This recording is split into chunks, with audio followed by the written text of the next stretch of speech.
საქართველოს მართლმადიდებელი ეკლესია სვიმონ კანანელის ხსენების დღეს აფხაზეთობას აღნიშნავს. სამების საკათედრო ტაძარში ლიტურგია მიმდინარეობს, მოგვიანებით კი კათოლიკოს პატრიარქი შიო მესამე პარაკლეს აღავლეს.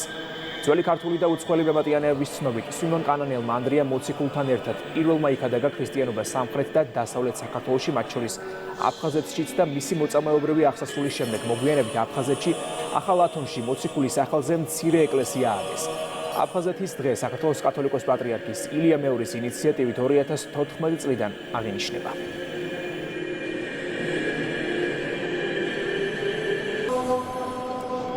სვიმონ კანანელის ხსენების დღეა და ჩვენი უწმინდესი პატრიარქის ილია მეორის ლოცვა-კურთხევით დადგენილი ამ დღეს ასევე აფხაზეთობის დღე.